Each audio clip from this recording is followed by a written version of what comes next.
Shalom, welcome to the Jewish View. My name is Rabbi Nachman Simon with Chabad of Delmar, together with my co-host Mark Ronich of Statewide News Service and jbiztechvalley.com. We have a very, very special guest with us, Senator Simcha Felder.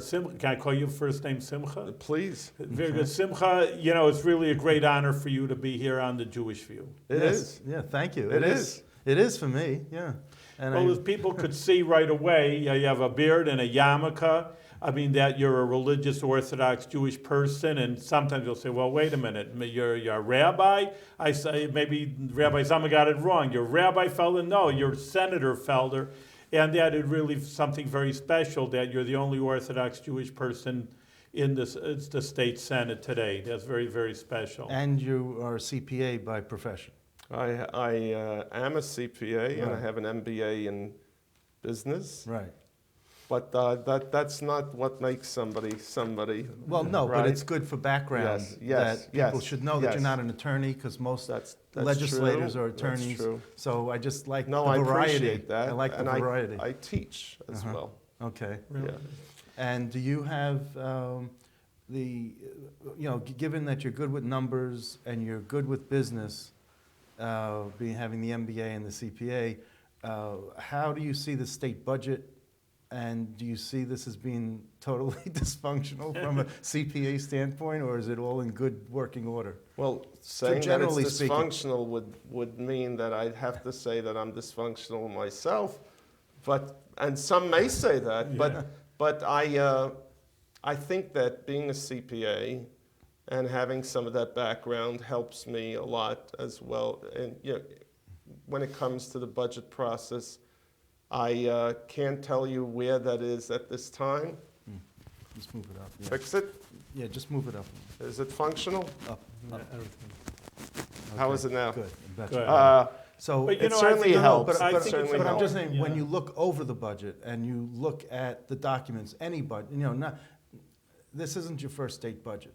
So I'm not looking at this particular one. But just generally speaking, do you feel more confident that you know what the numbers are? When you get up and, let's say, would debate the budget or debate on a business level, do you see this in a different light than your colleagues who are not a CPA and are not an accountant? I don't know. I would say that there are certainly colleagues of mine that see it a lot more clearly than I do.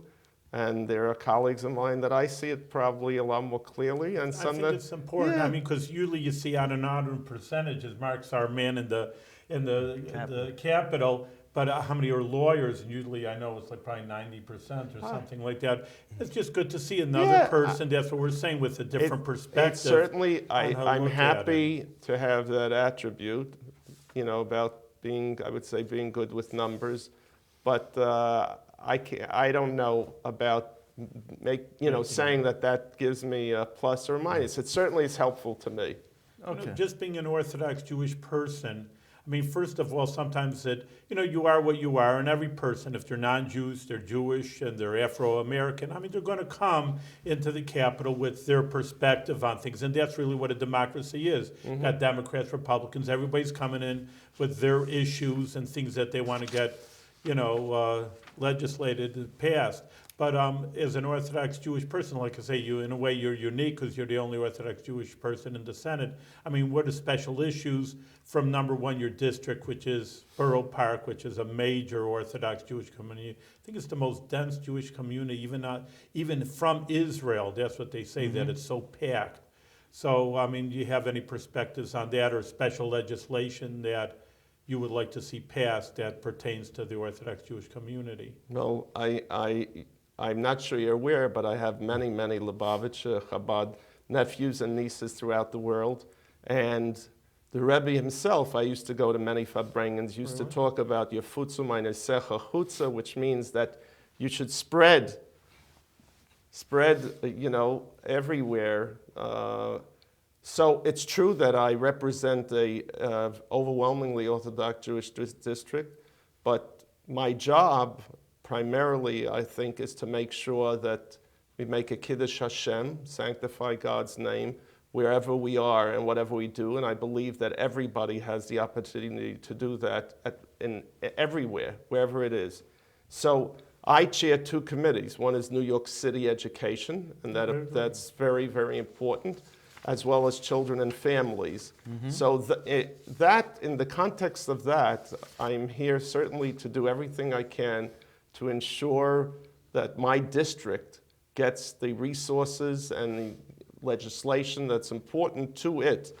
But I'd say that an equally or more important responsibility is helping the children and families in New York State. So when it comes to that, we've talked about, there's a big piece of legislation we got passed last year that I think is critical, which was the transportation bill.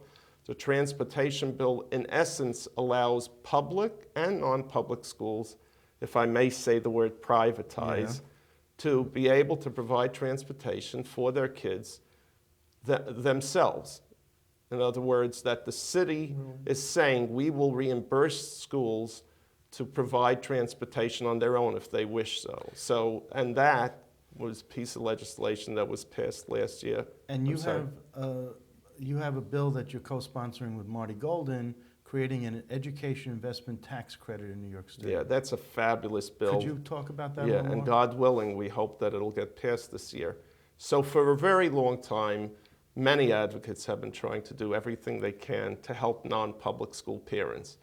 And there's always been an argument that if all the non-public school parents would register their kids in public schools, it would flood the system and the state would have to spend billions of dollars more for educating those kids. And why shouldn't there be more benefit to non-public schools since they're really saving a lot of money? And there are certain things that have, over the years, been put into place.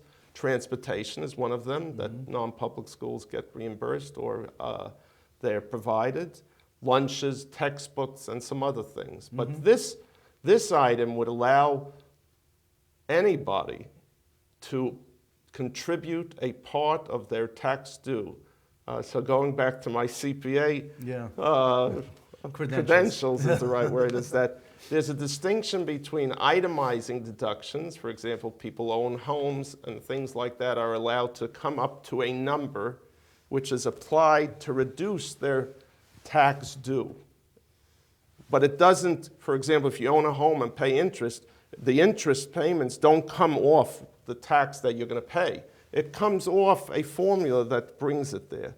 This legislation would mean that if at the end of the day somebody owes $1,000, they would be able to take a certain amount, dollar for dollar, of the tax they owe,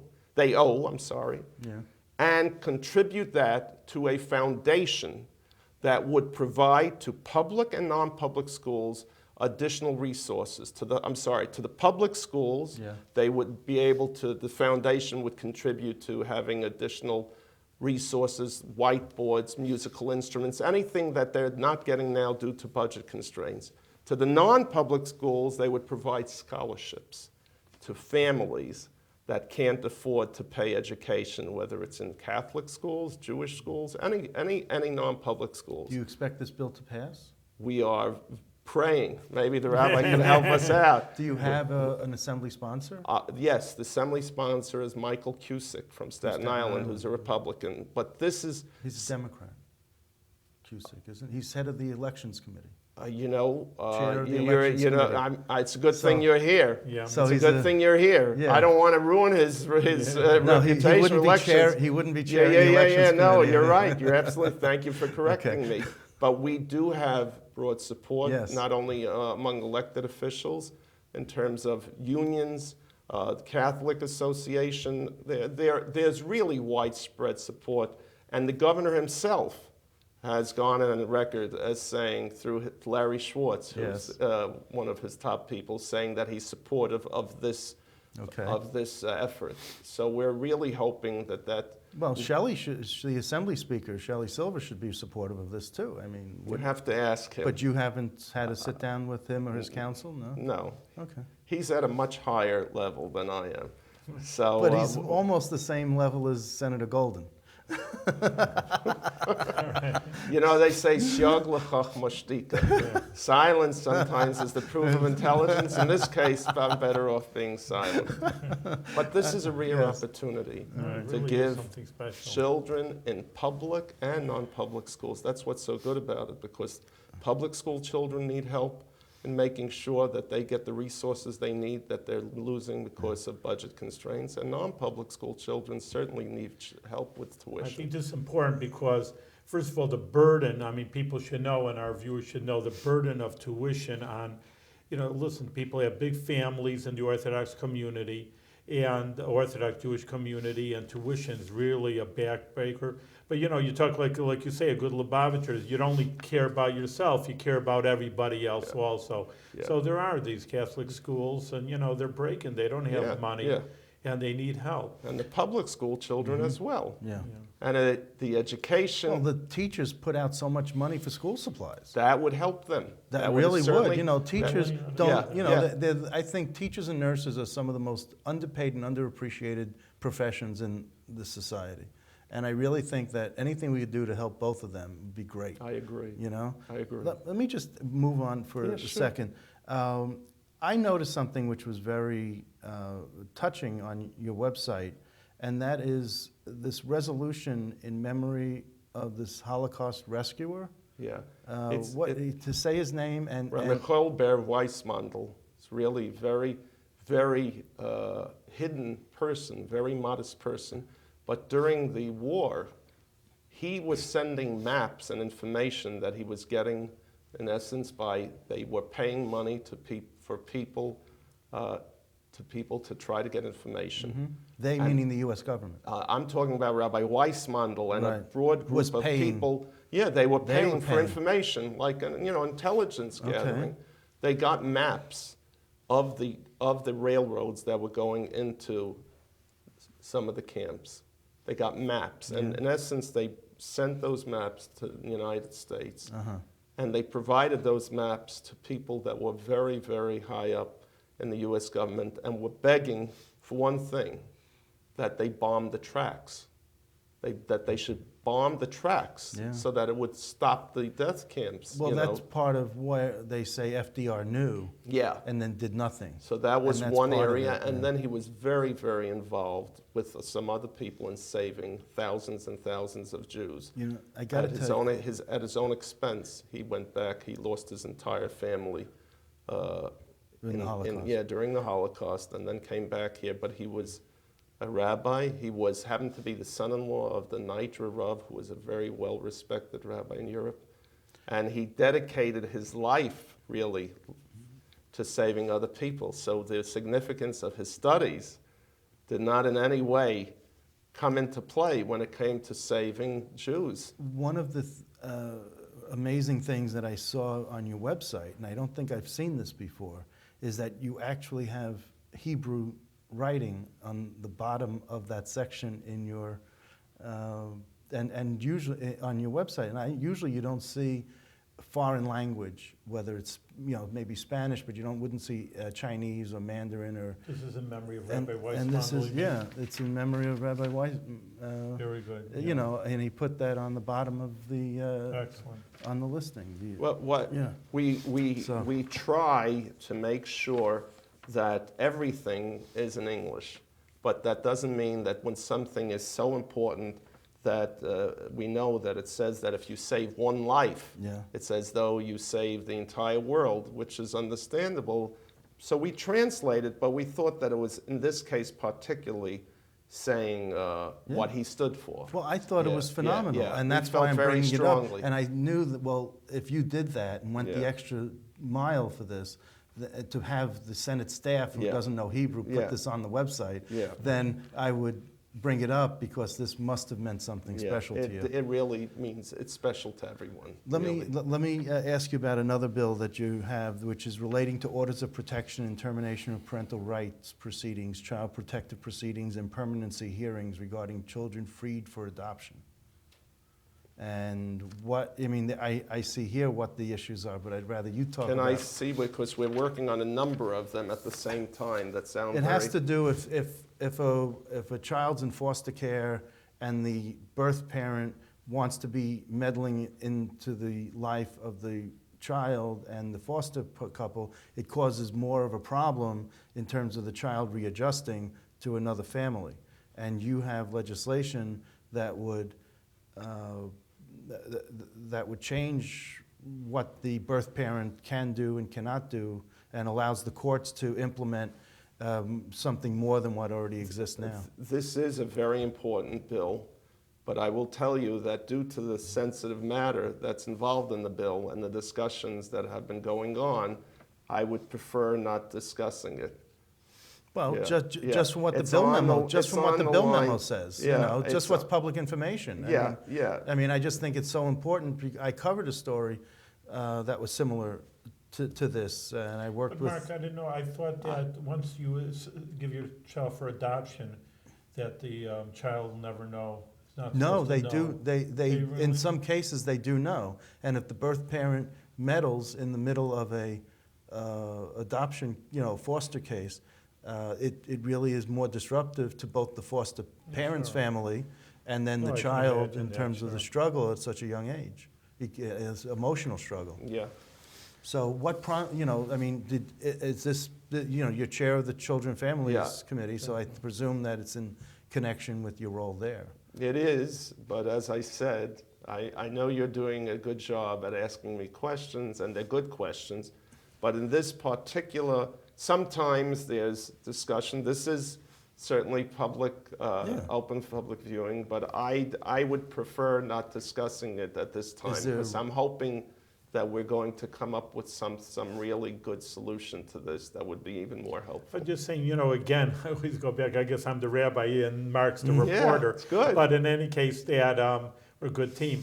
But, it's like Lubavitcher, Dad, actually, I just wanted to bring out, you say about the Lubavitcher Rebbe, that this number of years ago that education was part of I'm talking about Yeah, the national yeah, level. yeah. And the Rebbe said education is so super important. And again, that universal attitude that he says, and people saying, oh, you're making more government, they're making the education department. Again, it does Yeah, cost yeah. more money, but the Rebbe felt this is super important. I mean, you got to spend your money wisely. Yes. And this was very wise, and this is part of what the Rebbe says, just for society in general. Yeah. You're dealing with children. Lo and behold, children grow up to be adults, to tell people that.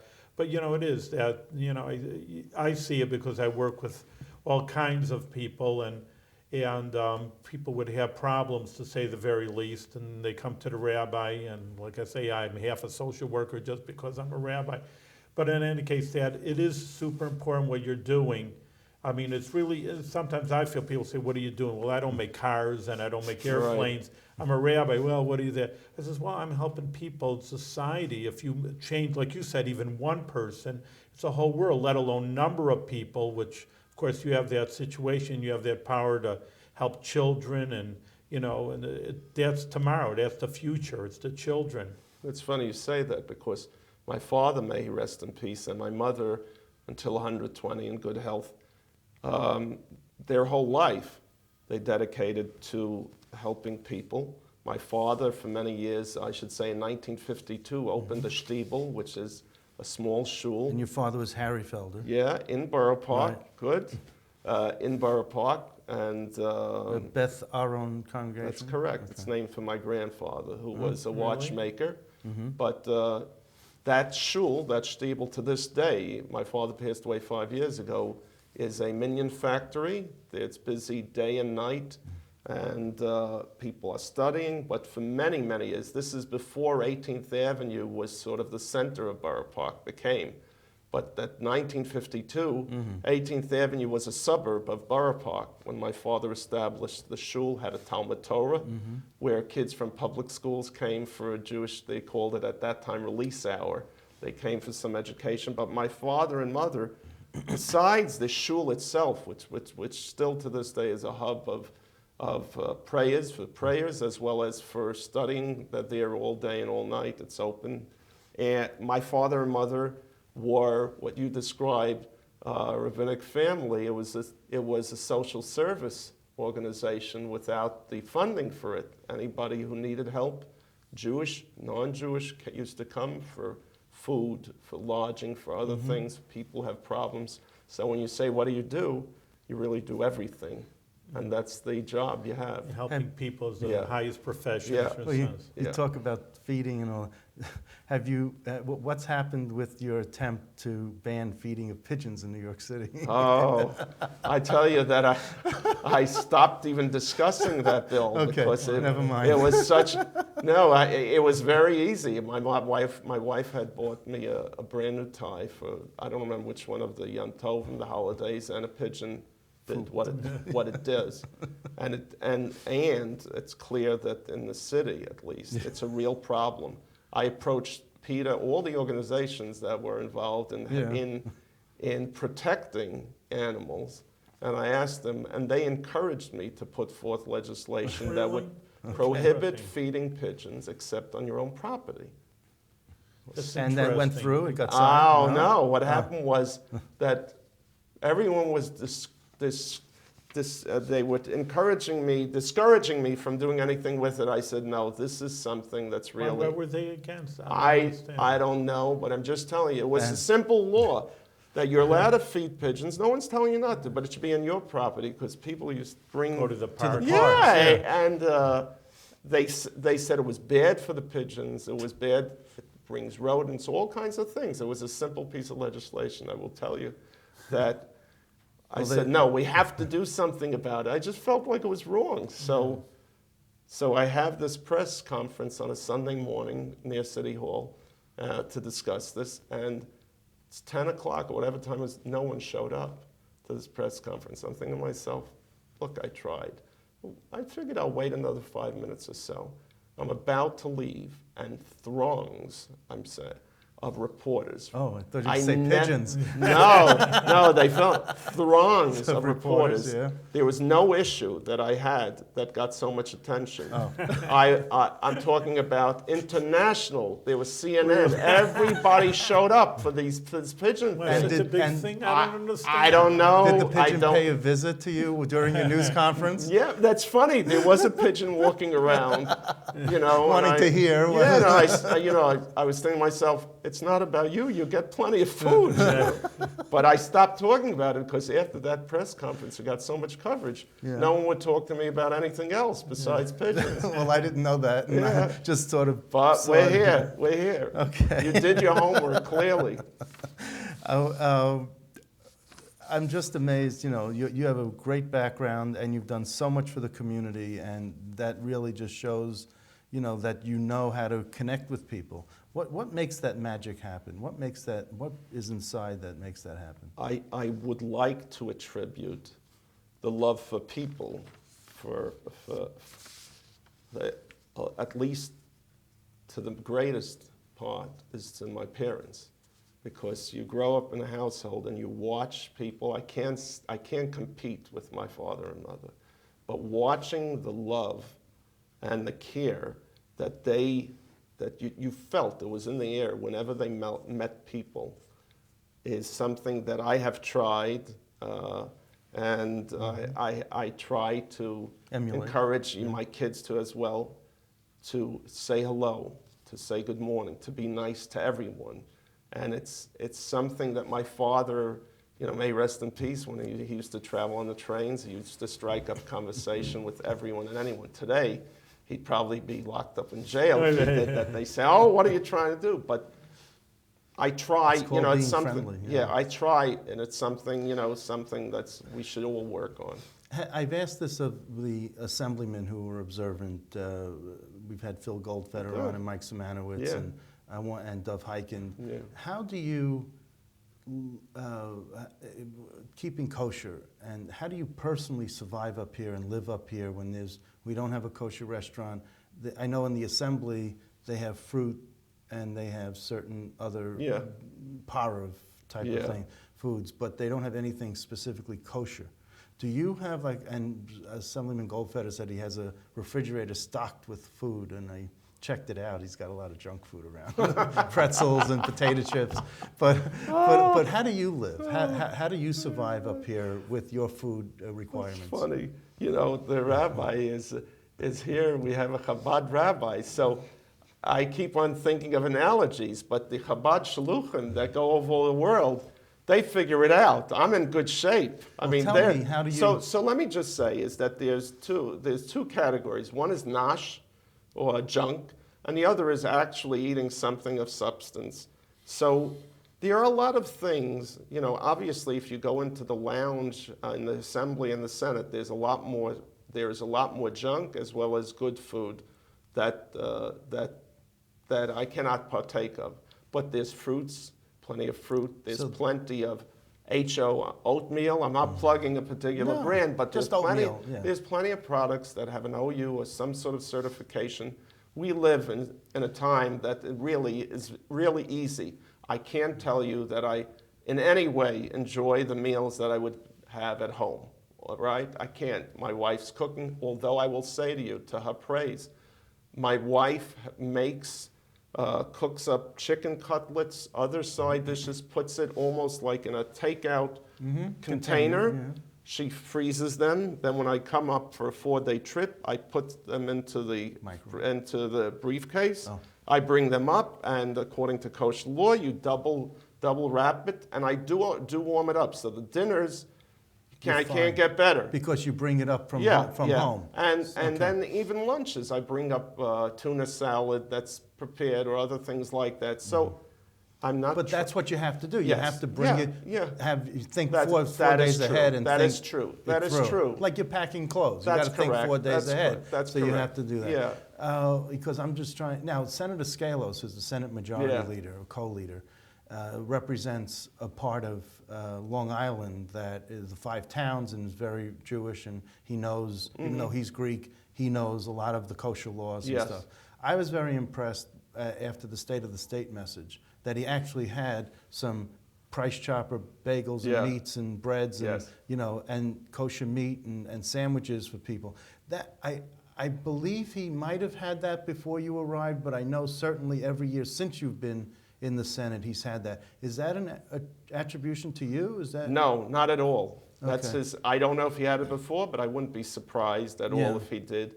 And I think that it's a sensitivity. Anybody who knows him knows what a special person he is. Very, very warm, caring person.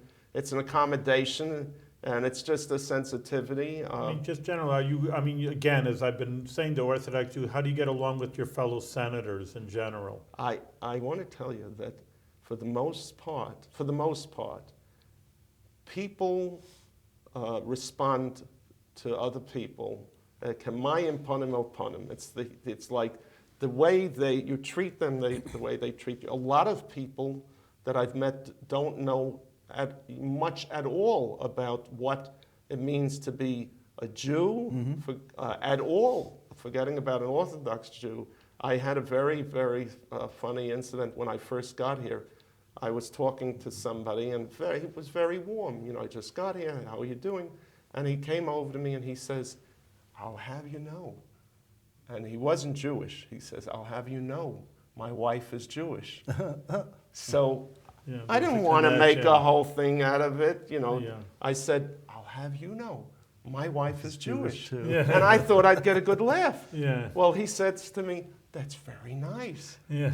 So, I mean, the so way it's you an react to other education, people, but people, I think, overwhelmingly are nice if you're nice to them, and they have been overwhelmingly very warm, very nice. And you do, as a Democrat, you still caucus and sit with the Republicans in the conference. Yes. And they're warm and respectful. Very much and so. They don't Very care much about your so. party label. They care about you. No, as an not at individual. all. Not at all. Why don't you change your enrollment to be the second Republican from New York City in the Senate? It's a good question.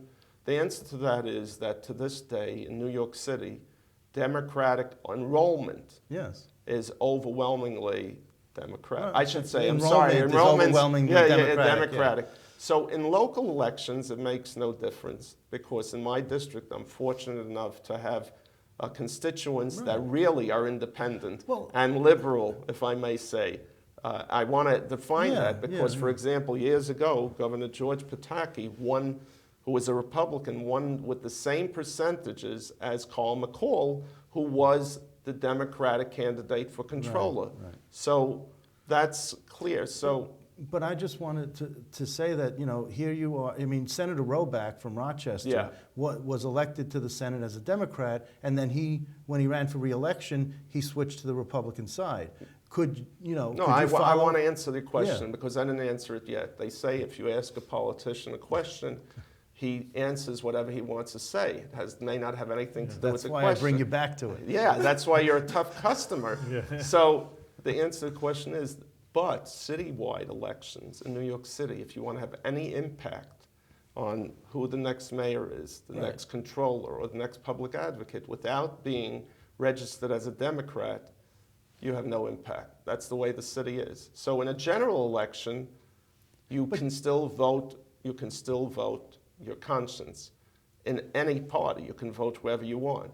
But with regard to the primaries, Yeah. if you're not a registered Democrat, you have no impact on ultimately who the citywide officials will be in a city that you live in.